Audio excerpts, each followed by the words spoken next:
Hello, my friends, and welcome to another episode of the Rotoworld Football Podcast. My name is Josh Norris. Oh, it's the start of week 2. That means we have to welcome in Mr. John Daigle himself, Mr. Waiver Wire. Daigle, not to put any pressure on you, but I might say that the waivers between week 1 and week 2, the most important of the season. I completely agree. And that's why you will see in the waiver column, I'm going to suggest high bids because especially in this odd shortened off season, I think it's more important to grab these guys early, especially because a couple players we'll talk about here seem to have created a role for themselves where we think they're going to hang around for the entire year and not just be spot starters. I remember last year, you had to pick between your John Rosses and your Terry McLaurins and, your Devontae season. Parker as well. Yeah, your season drastically changed depending on which one of those you selected. So today, Daigle, again, everyone can check out your column. It's up on Rotoworld on Tuesday mornings. We're going to go through a bit of a cut list. We're going to go through some of your favorite picks and also hit on some deep cuts. Should we start with the cuts or should we start with players you want to pick up, Daigle? Where do you want to start with this? The column, which always creates heat. It starts every single week with the drop list. So we might as well do the same thing so I can get yelled at early. Let's start with Kerryon Johnson. Kerryon Johnson, Daigle, is one of those players that early in drafting, you and I talked, we were not in on Kerryon Johnson. Then his ADP dropped. It seemed like the Lions weren't going to pick up anyone. And so I kind of warmed to where Kerryon was going in drafts. Yep. And then obviously we all drafted before Adrian Peterson was picked up by the Lions. And what did we see in week 1 against the Chicago Bears? Adrian Peterson easily looking like the best running back in the Lions. I began drafting Kerryon Johnson as well in that final 2-week stretch, which just happened to be when drafts most often occur. And I thought I would get at least a 1-week spot starter out of Kerryon Johnson to play over guys I did not know their roles in week 1. Your Tevin Coleman's, J.K. Dobbins, list goes on.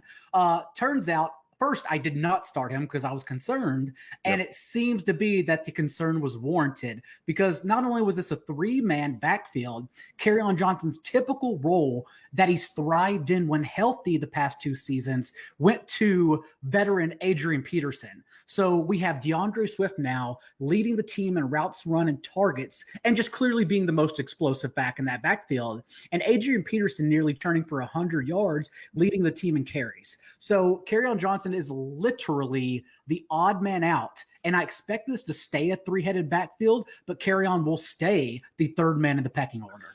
I'm shaking my head, but I shouldn't be. If we're looking at from a talent perspective and a production standpoint, Adrian Peterson looked good. Like there is no reason to take him off the field. And I think the view of DeAndre Swift would be a little bit different if obviously his last second drop turned into a last second game-winning touchdown. And he has a role in the receiving game as well. That's not to say I don't think Kerryon is talented, Daigle. There's just no spot for him in this backfield right now. And Adrian Peterson will be on the list, but we also know his upside. You're hoping to get over 100 yards to get the bonus. But I'm in leagues where if I get him for cheaper than some of these guys we'll talk about, I'll start him because I don't want to start some of the other players I got wrong. Let's go to Tevin Coleman next. Tevin Coleman saw Raheem Mostert catch a slant, basically an angle route from Raheem Mostert, and he just completely torched that Cardinals defense that we saw Jerick McKinnon play for the first time, it seemed like, in obviously 2 or 3 years, and he looked very good in the receiving game. Is Tevin Coleman also the odd man left out of that 49ers backfield? Tevin Coleman's situation is a really strange one because on one hand, we can attribute him being limited in the game to the air quality in the Bay Area, which was high, and him having sickle cell disease. We thought that he may not play anyhow. That's the thing, though. Why would they play him 6 snaps rather than just not play him at all if he's not supposed to be playing when the air quality is high? So I'm actually leaning towards believing that Tevin Coleman is sort of just the odd man out here because Jerick McKinnon even looked explosive. But the point is, Raheem Mostert, 19 of 30 backfield touches. Yes, a majority of his production came on that 76-yard catch and go, but also he had a receiving score that was left on the field that Garoppolo overthrew him on. So if this becomes the more 49ers receivers are dwindled down. We also have a George Kittle injury we'll touch on here in a second. Like, it is clear they are not utilizing their receivers whatsoever. They want to utilize their backfield in those spots. So that's Raheem Mostert and that's Jarrett McKinnon, and Tevin Coleman is just left out. Let's stay with the 49ers and go with Deebo Samuel. Kyle Shanahan came out and was honest to the media, said the reason why Deebo Samuel landed on 3-week IR at the very least is because he had a, quote, setback. What should people do with Deebo Samuel right now? I don't know if dropping him is necessarily the case, Daigle, because it seems like, at least in many of my leagues, there's at least one IR spot. And because this year is so wonky, we might have 2 or 3 IR spots in leagues this year. Right. So it's going to depend, as you said, on your IR spots. If you don't have one, which is why we're talking about him, I am fine dropping him, because remember, we want to attack the Niners schedule those first 6 weeks. Even after that poor performance by Garoppolo, they turn around, and this week in particular, they get Washington. Whereas from week 6 on, they have the 3rd toughest schedule based on Vegas season win totals. So it gets much rougher from here on out. Deebo Samuel is missing the softest portion of their schedule. And if he's even available to return, who knows if he'll be back by week 4 for sure. When is he going to be 100%? And that's too many questions for me. So no IR spots. I am dropping him. Foot surgery for wide receivers, never a combination that you want to connect with. The last name I've written down, and maybe you have more after this, Matt Breida. I mean, when I saw the Dolphins trade, a 5th-round pick for Matt Breida during the NFL draft, I thought, yes, this is great. It's an explosive back who can be good in the passing game and might fit with Chan Gailey. This is a good fit. But Daigle, I mean, he ran as like the 4th running back on the Dolphins. His first carry came with 6:40 remaining in the second quarter. And that wasn't a suspension. That was not an injury. That was his role in the offense, as Myles Gaskin actually led the way in touches and snaps. Myles Gaskin will be discussed, but like how we've talked about in the past, running backs in general on bad offenses we don't want to attack. Like this offense in particular, behind this offensive line, I will not be touting Myles Gaskin highly. And Matt Breida, honestly, we can chalk up as someone we both got wrong. I go back to the summer thinking in drafters leagues, taking him in the 9th round, these suckers, all of these guys. I mean, look at how cheap I'm getting Matt Breida. And it just turned out to be an absolute bust. And we know that after 60 minutes. Is there anyone else on this list? I mean, I could throw out names like Justin Jefferson that I saw people draft. I would throw in Bryan Edwards. I saw people draft towards the later parts because of the buzz that he was creating in training camp. Anyone else you want to shout out before we move on from the drop list? In particular, can I talk about 2 guys actually that I don't want people to drop? Yeah, wonderful. So everyone is going to get up in arms about Mecole Hardman's usage, but we didn't draft him, if you did draft him, to use him in week 1. Like, we knew there were blockers there. My point always in suggesting to draft him was because he has numerous outs. I know some people think it's only Tyreek Hill. I think it goes so far beyond that. I think if Travis Kelce is out, they'll expand Hardman's usage. If Sammy Watkins goes out, they'll expand Hardman's usage, because Hardman was primarily a slot receiver at Georgia anyhow. And so we know he can be used at all positions of the field. And it just seems unwise to draft him and then immediately drop him when what we know would happen happened. So I would just play it safe with him and continue stashing him. Another one is Baker Mayfield. And I know he looked bad, Josh. We talked about this. I listened to the recap pod. I mean, pitiful. Here's the thing.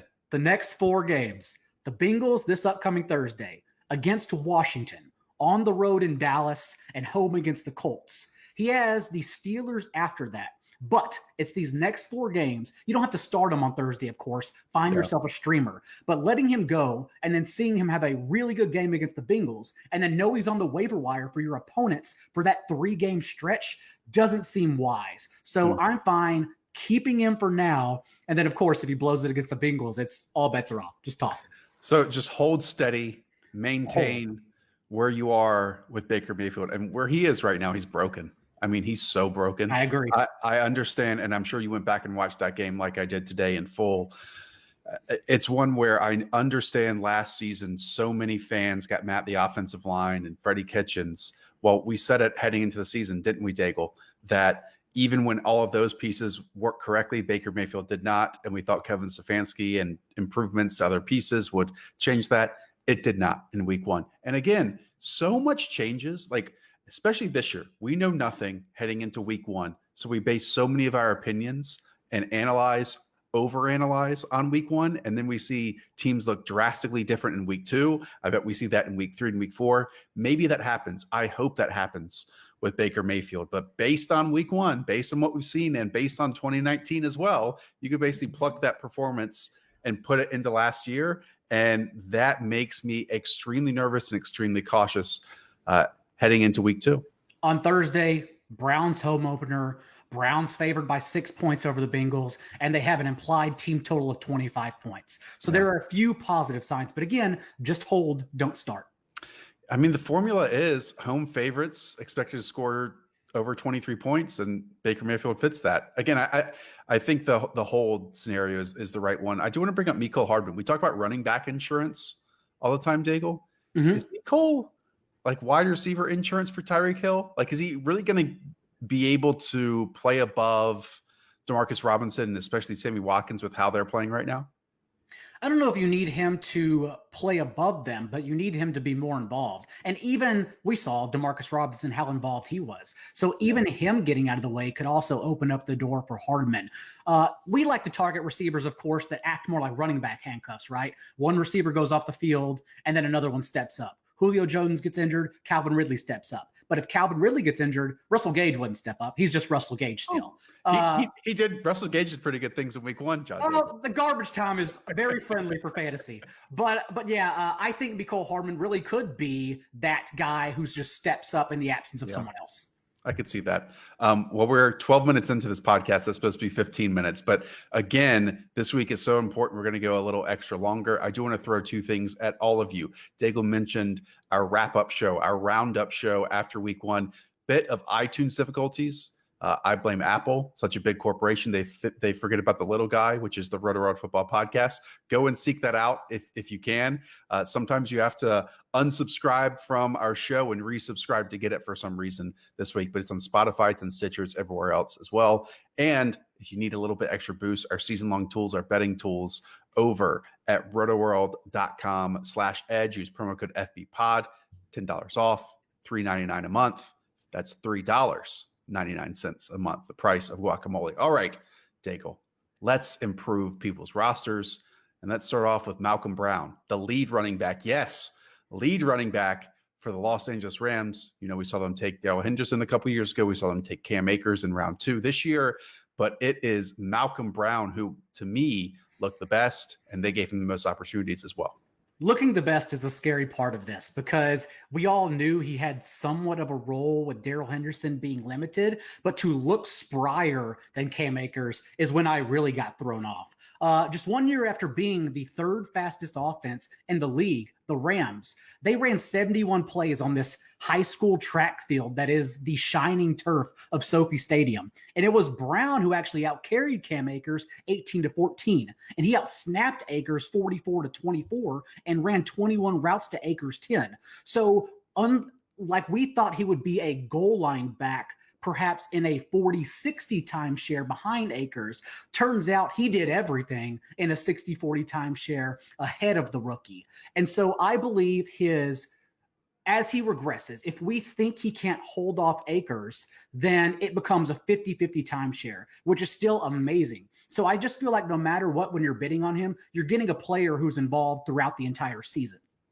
He's also not new to this offense. I mean, I think he scored 2 touchdowns in week 1 last year too, you know, and gave up a little bit of his role as the season went along. But I think Malcolm Brown's a talented football player. In fact, Daigle, I think I was the only one on the staff who ranked him in our rankings heading into the season. Interesting. Do we have to rank 55 or 65 running backs? I think he was like number 64 or 65 for me, one of the 2. Anyways, you know, that offense looked great. What Sean McVay was able to script early on, I mean, you could tell that he had months and months to prepare for it. And sure, Jared Goff at times was Jared Goff, but I'm excited. I mean, if it's going like we saw it going, that running back spot is going to create production no matter who's back there, right?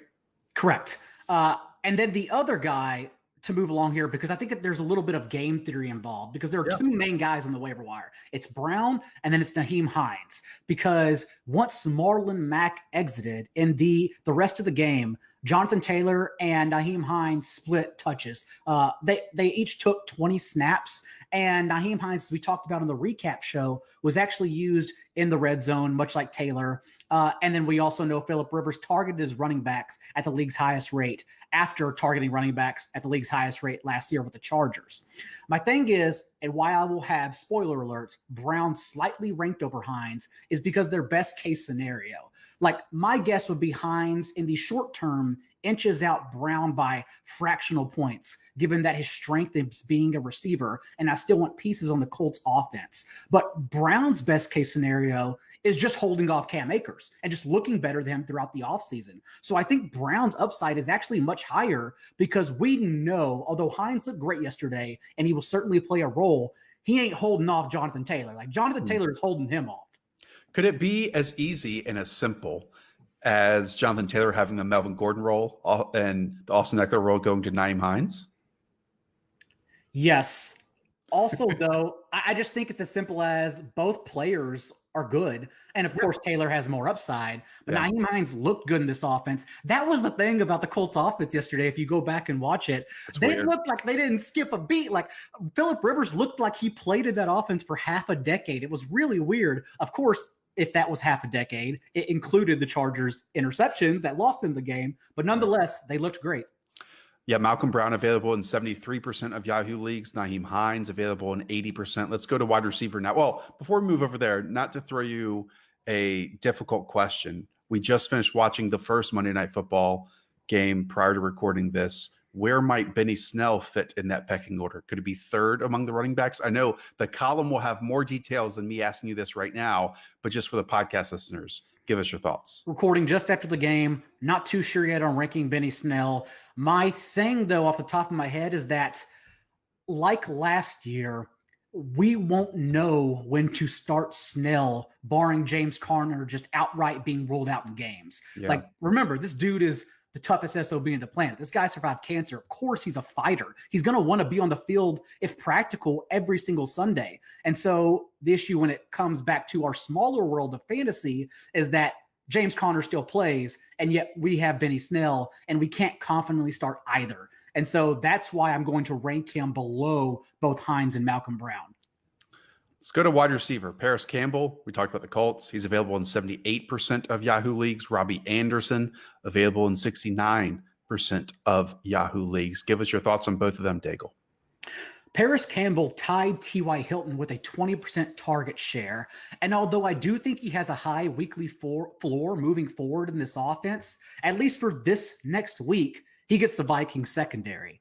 He gets matched up against the slot against Mike Hughes, and more importantly, against their cornerbacks who allowed 20 of 24 targets against them to be caught against Aaron Rodgers. So I think the Vikings secondary will be a target every single week in particular, but Hines you want to get ahead of, because just having the yards after catch prowess while he's healthy is super important because, yes, we just talked about it. Hines and Taylor will be involved underneath, but he's still a guy who can take it so much deeper beyond 10 yards of the line of scrimmage. Yeah, Paris Campbell's a fascinating one because at Ohio State, he's a bit limited in what he was asked to do, and that's just what Ohio State does. There's a lot of crossing routes underneath. His average depth of target was super short, super tiny, but he's so good after the catch. He's so smooth after the catch that having that element with T.Y. Hilton and Michael Pittman on the outside and Paris Campbell just running those crossing routes underneath, it's absolutely like a match made in heaven so far with Phillip Rivers. What'd you think of Robbie Anderson? When I watched the Panthers on Sunday, it left me a little nervous spending such a high round pick on DJ Moore. And that's not because I'm going to bench DJ Moore, right? But it's different because he was selected as like the wide receiver 11 or wide receiver 14 in that range, and might be closer to the wide receiver like 24. So you can still be, a wide receiver 2, but what stood out to me is how even the distribution was in all these targets, how even the roles were with all these targets and all these pass catchers. So like Robbie Anderson, I'm not sure if I can say he's exactly the same type of role that he used to be as that vertical playmaker. He was used in the slot. He was used underneath, right? So to me, that even is more beneficial and more interesting with his fit for Teddy Bridgewater than what I thought it was going to be heading into the season. Correct. But I think that just heightens Robbie Anderson's value and keeps the other two, DJ Moore and Curtis Samuel, intact because they all ran at least 31 routes. They all saw at least 8 targets. And so my point is, it's what we thought would happen because we knew we wouldn't be able to get them right weekly. And that's the case here. 1 or 2 are definitely going to go off every single week in this offense. It's just going to be hard to pick which one. So while I think DJ's more target share will be more consistent, Robbie Anderson is looking like a more consistent flex play because we know at least he's going to be involved in this offense. And, you know, the 75-yard touchdown everyone talks about, it was nice, don't get me wrong, and the usage was more important around the field, but it was also the Raiders' first-round reach, just blowing the coverage. Yeah, it's a great route, you know, forced him off a spot and then made someone miss in the open field as well. Speaking of the cut list, just get rid of Ian Thomas. He's not involved. Yes. I mean, he is not involved. And again, I'm not saying like panic if you have DJ Moore. I just wouldn't expect, you know, top 10 wide receiver upside the rest. Like, it's not going to be the case where he has 30 more targets than the next closest wide receiver on the Panthers at the end of the year, like he did last season, in my opinion. And I also think that the overall distribution of targets to Panthers wide receivers is going to be higher this year because, you know, I think all of Greg Olson's targets or all tight end targets are basically just going to get funneled to that third wide receiver. Anyways, what that means and what you just said is that Robbie Anderson has a higher floor than we expected heading into the year. There we go. All right, let's go to tight end. Logan Thomas, available in 98% of Yahoo leagues. The usage for Logan Thomas was astronomical in week 1. I wrote about him in my deep sleepers column early on before the season. I wrote about him in last week's waiver wire. But even then, like, I admittedly lacked the confidence to really buy in, even though we knew the target tree behind Terry McLaurin was literally wide open. And what happened? Logan Thomas, 31 routes on Dwayne Haskins' 36 dropbacks, when the next closest tight end behind him ran only 5 routes. And he also led the team with a 25.8% target share. Buddy, Logan Thomas is here to stay as a tight end 1 all year long. I love it. I absolutely love it. I mean, you talk about a crazy career of a guy at Virginia Tech, was considered a great quarterback prospect at points during his time there because of his traits. Do you remember the moment when he was named the starter for the Arizona Cardinals and then they had like one practice and he must have just been abysmal. And then the next day they're like, actually, he's not our starter this week. And then he just like never gets an opportunity. And then now he's moved over to tight end, has switched teams, played with the Lions, played with the Bills. Now he's with Washington and he's their number 1 tight end. I absolutely love it. And the Scott Turner offense, it's wonderful. He's their number 2 receiver. He is basically Ian Thomas for Scott Turner, as Ian Thomas is no longer usable, like you said. There we go. Deep cuts. Let's close it out, Daigle. I don't know if this counts as deep cut, but a name we haven't talked about is Joshua Kelly. Joshua Kelly has basically taken over some goal line role for the Los Angeles Chargers, and Austin Eckler was not used in the same conventional ways we've seen Austin Eckler use in his past. Yeah, I don't think Josh Kelly is a deep cut. I think he's just an outright good player, especially since we don't know Justin Jackson's lingering injury right now. But just to have 12 carries and the goal line running back role over Eckler, like you said. Now, I am in the party that, of course, Eckler's target share will increase. Of course. And it's likely going to happen as early as this week against the Chiefs because they're going to be in negative game script. But Tyrod Taylor also ranked top 5 in air yards per attempt. He's just an outright deep thrower. So that's what killed Eckler's target share in week 1, at least in particular. So with the Melvin Gordon role falling to Josh Kelly now, like that's what this is. Although I'm still high on Eckler. Deep cuts now. Take it away. Let's go with Traquan Smith after Michael Thomas's high ankle sprain. Emmanuel Sanders is not available in your league most likely, but Traquan Smith definitely is. And he actually worked as the number 2 receiver ahead of Sanders when Thomas was still healthy on the field. He's New Orleans' former third-round pick, a big guy at 6'2", 210 pounds, who also runs a 4.49 40. It's just betting on an athlete who has not had an opportunity to break out yet, suddenly getting that opportunity. And like I said, he was the number 2 receiver before Thomas went down. So there's a role anyways, and the upside includes if Thomas is, for whatever reason, out on Monday night. Any more? What about running backs, tight ends, quarterbacks, any other deep cuts? Anthony McFarland, if you want to go deeper, if James Conner misses time, because Jalen Samuels doesn't play that role. Anthony McFarland was the home run hitter with Maryland, and he will get carries behind Benny Snell, although I do think Snell would be the workhorse in that situation. And Jordan Reed, actually, if George Kittle's knee sprain turns out to be serious, because again, they are not looking to involve Trent Taylor, Dante Pettis. They want to get their tight ends and running backs involved, and that would go to a revival for Jordan Reed, at least for 1 week if George Kittle's out. And I'm sure people like Marcus Valdes-Scantling and other names of the sort will be in the waiver column as well. Again, you can find that up on rotoworld.com. Thank you all so much for listening. Again, go seek out our game recap column. Big corporations just trying to keep us down, John Daigle, at all times. All right. Bosses are going to text you. That's going to do it for us. I'll be back on Wednesday evening with Patrick Doherty and Denny Carter. Until then, John Daigle, Josh Norris, up the Vela. Talk to you soon.